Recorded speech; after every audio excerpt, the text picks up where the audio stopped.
Hello and welcome once again to my channel. आज इस video में बॉटनी से संबंधित कुछ एमसीक्यूज लेकर मैं आई हूँ जो कि विभिन्न कॉम्पिटिटिव एग्जाम्स में पूछे गए हैं। सबसे पहला है कोरेलॉइड रूट, प्रवाल जड़ें जो होती हैं वो किसका मुख्य फीचर है? तो आंसर है साइकस का। मोजेस में ये नहीं मिलती, पाइनस में नहीं मिलती, लाइकोपोडियम टेरिडोफाइट है, मोसेस जो है वो ब्रायोफाइट हैं, और पाइनस और साइकस जो होता है वो जिम्नोस्पर्म है। लेकिन पाइनस में ये नहीं मिलती हैं, साइकस में मिलती हैं। साइकस में दो प्रकार की जड़ें, नॉर्मल रूट तो होती ही हैं, एक वो जड़ होती हैं जो कि नेगेटिवली जियोट्रॉफिक होती हैं और इसका जो स्टेम होता है उसके आधार पर कोरल की तरह, जो कि एक जूलॉजी में आप लोग पढ़ते हो ना, कोरल की तरह ये दिखाई देती हैं, इसलिए ये कोरेलॉइड रूट्स कहलाती हैं।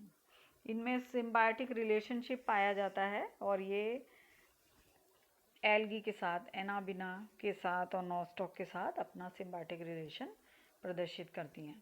सेकंड क्वेश्चन जो है वो है कि प्लाज्मा मेम्ब्रेन जो है उस किसकी बनी होती है, केमिकली वो किसकी बनी होती है? लिपिड प्रोटीन की, लिपिड या कार्बोहाइड्रेट की, ओनली फॉस्फोलिपिड की, या ग्लाइकोप्रोटीन की? तो लिपिड और प्रोटीन दोनों की बनी होती है। प्लाज्मा मेम्ब्रेन जो होती है वो लिपिड और प्रोटीन की बनी होती है। और प्लाज्मा मेम्ब्रेन का अपना एक कैरेक्टर होता है, इसमें लिपिड की जो बाई लेयर होती है और उसके दोनों तरफ फिर प्रोटीन की लेयर पाई जाती है। तो लिपिड जो है वो इस तरह से हाइड्रोफिलिक और हाइड्रोफोबिक एंड जो उसके रहते हैं वो, और इसके दोनों तरफ फिर प्रोटीन। तो प्रोटीन्स और लिपिड दोनों की बनी होती है। उत्तकों की स्टडी को क्या कहते हैं? ऑन्कोलॉजी, हीमेटोलॉजी, एम्ब्रियोलॉजी या फिर हिस्टोलॉजी? हीमेटोलॉजी ब्लड की स्टडी हो गई, एम्ब्रियोलॉजी भ्रूण की, ऑन्कोलॉजी कैंसर से संबंधित हो गई। तो right answer is histology. Histology जो होती है वो टिश्यू की स्टडी को कहते हैं। ईज जो कि एक फंगस होती है, उसका इम्पोर्टेंट सोर्स क्या है? उसमें किसका इम्पोर्टेंट सोर्स है? उसमें क्या अधिक पाया जाता है? क्या विटामिन ए होता है, शुगर होता है, विटामिन सी होता है, या राइबोफ्लेविन होता है? तो answer is riboflavin. Riboflavin is A vitamin B2 को कहते हैं और यीस्ट जो उसका एक इम्पॉर्टेंट सोर्स होता है। कौन सा विटामिन जो होता है वो पेलाग्रा डिजीज के लिए रेस्पॉन्सिबल होता है? वो क्या विटामिन ए है, B6 है, B3 है, या डी है? तो आंसर इज विटामिन B3, जिसे नियासिन भी कहते हैं। Vitamin D3 is also known as niacin. ठीक है, तो वो नियासिन जो होता है वो पेलाग्रा डिजीज जो होती है वो एक्चुअली जो भूलने की बीमारी, जो डिमेंशिया होता है, या किसी किसी में डायरिया हो जाता है, डर्मेटाइटिस, स्किन की जो डिजीजेज होती हैं वो इसकी डेफिशिएंसी से हो जाती हैं, उसको कहते हैं। एनुअल रिंग्स होती है वो किन पौधों में बिल्कुल क्लियर या डिस्टिंक्ट दिखाई देती हैं? क्या वो ट्रॉपिकल रीजन के पौधों में होती हैं, क्या वो आर्कटिक रीजन के पौधों में होती हैं, चाहे वो ग्रासलैंड में होती हैं, या फिर वो टेम्परेट रीजन में होती हैं? शीतोष्ण रीजन में, शीतोष्ण रीजन में पाई जाती है, क्योंकि शीतोष्ण रीजन में जो सीजन का जो वेरिएशन होता है, जब ऑटम और स्प्रिंग सीजन जब आता है और कैम्बियम की जब एक्टिविटी होती है, द्वितीयक वृद्धि होती है और जाइलम और फ्लोएम का, सेकेंडरी जाइलम फ्लोएम का निर्माण होता है, तो वो टेम्परेट पौधों में, बहुत ही पादपों में, रीजन के पौधों में बिल्कुल क्लियर दिखाई देता है। तो एनुअल रिंग जो होती हैं वो टेम्परेट रीजन के पौधों में बिल्कुल क्लियर होती हैं। हम निम्न में से किस एक्शन के द्वारा किसी भी बीज के बीज चोल को पानी के लिए परमीबल बना सकते हैं? आसानी से पानी जो है वो उसमें जा सके, ऐसा बना सकते हैं। तो ये तीनों ही प्रकार, स्क्लेरिफॉर्म, स्ट्रेटिफिकेशन या वर्नेलाइजेशन, तो जिसे हम बसंतीकरण कहते हैं, इन सभी के द्वारा इसको किया जा सकता है। तो right answer is all of the above.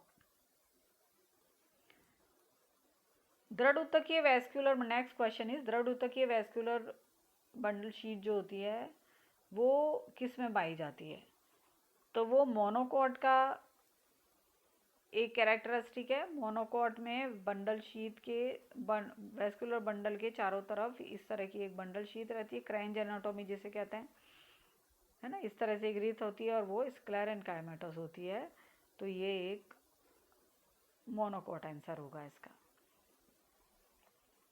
Chlorophyll, chloroplast यानी हायर प्लांट्स के अंदर और ग्रीन एल्गी के अंदर क्लोरोप्लास्ट में क्या कॉमन होता है, क्या कंटेन करता है? क्लोरोफिल ए, बी, सी और D. Then answer is chlorophyll A. Chlorophyll A सभी प्रकार के ग्रीन सेल्स के अंदर मिलता है क्योंकि एक यूनिवर्सल पिगमेंट होता है। किस वेजिटेबल के अंदर सल्फर मिलता है? तो आंसर इज कैबेज। कैबेज जो होता है वो रिच इन सल्फर होती है। फंड्स के लिए क्या स्टेटमेंट सही नहीं है? नेक्स्ट क्वेश्चन है, फंड्स के लिए क्या स्टेटमेंट सही नहीं है? फंड्स जो कि टेरिडोफाइट्स होते हैं, और टेरिडोफाइट्स का मुख्य पादप शरीर जो होता है वो स्पोरोफिटिक होता है ना। तो स्पोरोफिटिक पादप शरीर जो होता है वो उसका पाया जाता है जड़, तना, पत्ती में विभेदित होता है। तो पहला जो ऑप्शन है वो है कि गैमेटोफिट इज द डोमिनेंट जनरेशन, तो ये गलत है, नहीं होता है। इट इज़ नॉन सीड, हाँ बीज नहीं मिलते हैं इसमें। और वेस्कुलर प्लांट, यस ये नॉन सीड वेस्कुलर प्लांट है, करेक्ट है। Most modern ferns are heterosporous, ये भी गलत है क्योंकि मॉडर्न फंड्स जो होते हैं वो होमोस्पोरस होते हैं। ऑल ऑफ द अबव नहीं होगा। तो right answer is B, it is non seed vascular plant. Next question is the double stranded DNA molecule loses is viscosity, कि कब लूज कर देता है अपनी विस्कोसिटी को? एक डबल स्ट्रैंडेड डीएनए की बात हो रही है। तो आंसर इज डीनेचुरेशन। डीनेचुरेशन जब उसका हो जाता है डीएनए का, तो वो उसकी विस्कोसिटी जो होती है वो लूज कर देता है। किसी भी डीएनए का मेल्टिंग टेम्परेचर कौन सा टेम्परेचर होता है? वो टेम्परेचर जिस पर डीएनए पूरी तरह से मेल्ट हो जाता है, या वो टेम्परेचर जिसमें डीएनए 50% डीनेचर्ड हो जाता है, या वो जिसमें 80% ऑफ डीएनए इज नेचर्ड, या नन ऑफ द अबव में से कोई नहीं। The right answer is 50%। जब डीएनए 50% डीएनए डीनेचर हो जाता है तो वो उसका मेल्टिंग टेम्परेचर कहलाता है। नेक्स्ट क्वेश्चन है, एक न्यूक्लिक एसिड सैंपल में एडिनिन 20% है और 20% ग्वानिन है, तो थाइमिन का प्रोपोर्शन क्या होगा? क्या वो 20% होगा, 30% होगा, 50% होगा? ये हमारे पास कंप्लीट इंफॉर्मेशन नहीं है। न्यूक्लिक एसिड यानी डीएनए और आरएनए होता है, और वो एडिनिन, गुआनिन, साइटोसिन और थाइमिन, ठीक है। और अगर हम आरएनए की बात करते हैं तो थाइमिन की जगह होता है यूरेसिल। ओके, तो 4 प्रकार के नाइट्रोजन चारों से मिलकर बनता है। जब डबल हेलिकल बात होती है, डबल हेलिक्स की बात होती है, डबल स्टैंडर्ड की बात होती है, तब तो ऑलवेज ए जो होता है, एडिनिन जो होता है, ऑलवेज बॉन्ड्स विथ थाइमिन, और ग्वानिन जो होता है वो हमेशा साइटोसिन के साथ बॉन्डिंग करता है। तो हमेशा ए की मात्रा जो होती है वो टी के बराबर, और सी की मात्रा जो होती है वो जी के बराबर, यानी 1:1 का रेशियो पाया जाता है, ठीक है। तो लेकिन यहाँ पर क्या मेंशन है? Nucleic acid. और हम जब इस रेशियो की बात करते हैं तो हम डीएनए की बात कर रहे हैं। तो न्यूक्लिक एसिड से ये क्लियर नहीं है कि क्वेश्चन में डीएनए के लिए पूछा गया है या आरएनए के लिए पूछा गया है, ठीक है। तो आंसर क्या होगा? इंफॉर्मेशन इनकम्प्लीट, ठीक है। अगर न्यूक्लिक एसिड डीएनए होता तो उसकी जो मात्रा है 20% एडिनिन है, और एडिनिन हमेशा थायमिन के बराबर होता है, तो यहाँ पर 20% आंसर हो जाता। तो आंसर उस समय 20% होता, लेकिन चूंकि न्यूक्लिक एसिड पूछा गया है तो आंसर जो है वो यहाँ पर इंफॉर्मेशन इनकम्प्लीट आएगा, डी आएगा। डीएनए के बारे में इन 4 स्टेटमेंट्स में से क्या सही है? DNA is more susceptible than RNA to degradation of at high pH. Degrade यानी अधिक पीएच अगर हो रही है तो डीएनए जो होता है वो आरएनए की तुलना में बहुत ससेप्टिबल होता है पीएच के लिए। या डीएनए कैटालिटिक एक्टिविटी करता है, उत्प्रेरक कार्य उसका होता है। या डीएनए को हाइब्रिडाइज किया जा सकता है other than DNA molecules but not, कोई दूसरा डीएनए मॉलिक्यूल के साथ डीएनए को हाइब्रिड किया जा सकता है, लेकिन उसमें आरएनए के साथ नहीं होता है। या इसमें कुछ हाइड्रोक्सिल ग्रुप होते हैं आरएनए के, आरएनए से आरएनए, ठीक है। तो अगर हम इसी से शुरुआत करें तो हाइड्रोक्सिल ग्रुप जो होता है वो फ्यू नहीं, डीएनए में हाइड्रोक्सिल ग्रुप शुगर पर बिल्कुल ही एब्सेंट होता है। सेकेंड कार्बन शुगर जो होती है वो उस पर बिल्कुल एब्सेंट होता है। तो ये तो स्टेटमेंट सही नहीं है, ठीक है। तो DNA does not have hydroxyl group on second carbon atom of sugar, तो this statement is incorrect. Can hybridize with other DNA molecules but not with RNA. DNA can hybrid with RNA, RNA के साथ hybrid हो सकता है, तो ये statement भी गलत है। DNA की कोई कैटालिटिक एक्टिविटी नहीं होती है, then this is the right answer. DNA जो होता है वो RNA के प्रति जो डिग्रेडेशन होता है pH पर, वो RNA के प्रति ज़्यादा ससेप्टिबल होता है। तो DNA is more susceptible than RNA to degradation at high temperature.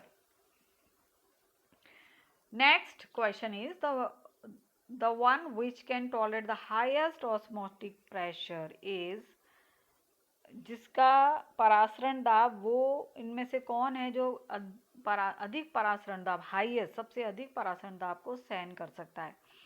शैवाल है या फंजाई है या अमीबा है या बैक्टीरिया है? Very simple answer is bacteria, क्योंकि बैक्टीरिया हर एक्सट्रीम कंडीशन के अंदर पाए जाते हैं, तो वो हायर ऑस्मोटिक प्रेशर भी सबसे ज़्यादा सहन कर सकते हैं।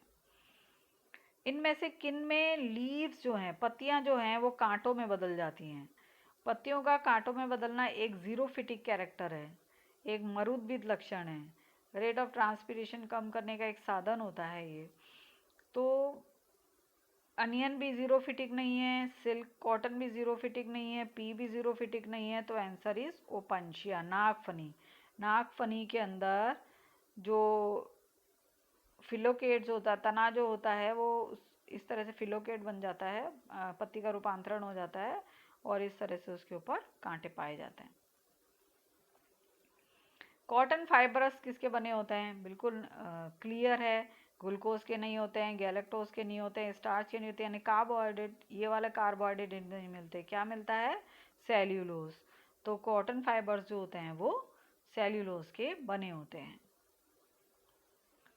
इनमें से कौन जेनेटिक वेक्टर नहीं है, जेनेटिक वाहक नहीं है ना? जीन्स को, एक डीएनए या जीन्स के पार्ट को एक जगह से, एक स्थान से दूसरे स्थान पर ले जाने का जो काम करते हैं उन्हें जेनेटिक वेक्टर कहते हैं। उनमें से कोई नहीं है। कौन नहीं है? प्लाज्मिड बैक्टीरिया में मिलता है, बिल्कुल वेक्टर है। कॉस्मिड भी एक वेक्टर है। कॉस्मिड क्या होते हैं? टाइप ऑफ हाइब्रिड प्लाज्मिड होते हैं, हाइब्रिड प्लाज्मिड होते हैं। प्लाज्मिड का एक पार्ट होता है जिनके अंदर कॉस साइट मौजूद होती है। लैम्डा फेजेस के अंदर ये मिलते हैं, जिनमें एक COS कॉस साइट्स होता है जिसको हम कहते हैं, वो मौजूद होता है, तो ये कॉस्मिड होते हैं। फागेस के अंदर फागेस करते हैं, है ना? लैम्डा है, जितने भी प्रकार के हम पढ़ते हैं फेजेस के बारे में, वो सब जेनेटिक ट्रांसफ़र करने का काम करते हैं। एंड लास्ट ही वायरोसॉइड्स। वायरोसॉइड्स जो हैं वो राइट आंसर है, क्योंकि ये जेनेटिक वाहक नहीं होते हैं। वायरोसॉइड क्या होते हैं? ये single stranded RNA, circular single stranded RNA का भाग है जो वायरस पे डिपेंडेंट होते हैं फॉर रेप्लिकेशन एंड कैप्सिडेशन पर। मतलब पूरी तरह से वो वायरस पे डिपेंडेंट है, रेप्लिकेशन या अपना कोई भी मल्टीप्लिकेशन करने के लिए। तो ये जेनेटिक वेक्टर का काम नहीं करते हैं। तो राइट आंसर इज वायरोसॉइड्स। ठीक है, what is viroid? Circular single stranded RNA जो कि डिपेंड होते हैं on virus for what? For replication and encapsidation, जो उनकी कैप्सूल वगैरह जो मिलता है उसके ऊपर, उसको बनाने के लिए और एप्लीकेशन करने के लिए। ठीक है, तो आज ये कुछ क्वेश्चंस हैं जो कि नीट एग्ज़ाम के अंदर और बॉटनी से रिलेटेड जितने भी पेपर्स होते हैं उनमें ये पूछे जाते हैं और पूछे गए हैं। तो इनको थोड़ा सा आपके लिए रिफ्रेश करने के लिए ये मैंने यहाँ पर प्रस्तुत किए। Thank you very much.